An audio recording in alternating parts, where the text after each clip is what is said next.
ভারতের বাবরি মসজিদের ভিত্তিপ্রস্তর স্থাপন।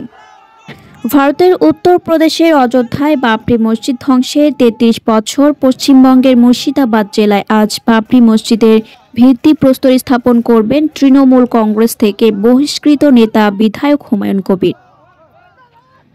হিন্দুস্তান টাইমসের প্রতিবেদন অনুযায়ী শনিবার ৬ ডিসেম্বর স্থানীয় সময় দুপুর ১২টায় ভিত্তিপ্রস্তর স্থাপনের এই অনুষ্ঠান শুরু হওয়ার কথা রয়েছে। এদিকে ঘটনাকে কেন্দ্র করে মুর্শিদাবাদে যেন কোনোভাবেই সাম্প্রদায়িক উত্তেজনা না ছড়ায়, সেজন্য যা যা করা দরকার তা করতে পশ্চিমবঙ্গ সরকারকে নির্দেশ দিয়েছেন কলকাতা হাইকোর্ট। সেই বাধার কথা পরে জানতে পারবেন। দিনের পর দিন যখন এই কাজ শুরু চলবে, আমি আজকে আবার আপনাদের কাছে ঘোষণা করছি, বাবরি মসজিদ নির্মাণ হবে, কোনো শক্তি আটকাতে পারবে না।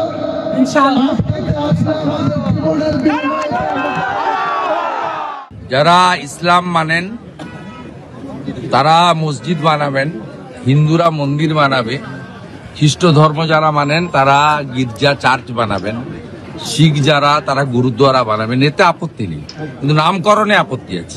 সরকারকে বলা হয়েছে এই সম্ভাব্য উত্তেজনা থামাতে এবং শান্তি বজায় রাখতে যা যা করা দরকার তাই সবই করতে হবে। প্রতিবেদনে বলা হয়েছে এই প্রেক্ষাপটে প্রশাসন নিরাপত্তার ব্যাপারে সম্পূর্ণভাবে সতর্ক। রাজ্যের অ্যাডভোকেট জেনারেল কিশোর দত্ত আদালতকে জানিয়েছেন যে কোনো অশান্তি রোধে পর্যাপ্ত পুলিশ বাহিনী মোতায়েন করা হয়েছে। কর্মকর্তাদের মতে শুক্রবার সন্ধ্যা থেকে র্যাফের ইউনিট সহ ৩৫০০ জনের একটি দল রেজিনগর এবং আশেপাশের অঞ্চলে মোতায়েন রয়েছে। ১২ নম্বর জাতীয় সড়কের সুরক্ষার জন্য বিএসএফের ২টি কোম্পানি প্রস্তুত রাখা হয়েছে। হুমায়ুন বলেন, মূল ইভেন্টটি দুপুর ১২টায় শুরু হবে। ২ ঘন্টা কোরআন পাঠ করা হবে। অনুষ্ঠানে কোনো বক্তৃতা থাকবে না, কোনো রাজনৈতিক প্রতিনিধিত্ব থাকবে না, কোনো দলীয় পতাকা থাকবে না, কোনো রাজনৈতিক বাগাড়ম্বর থাকবে না। আমি ২০০০ স্বেচ্ছাসেবকদের সাথে উপস্থিত থাকব।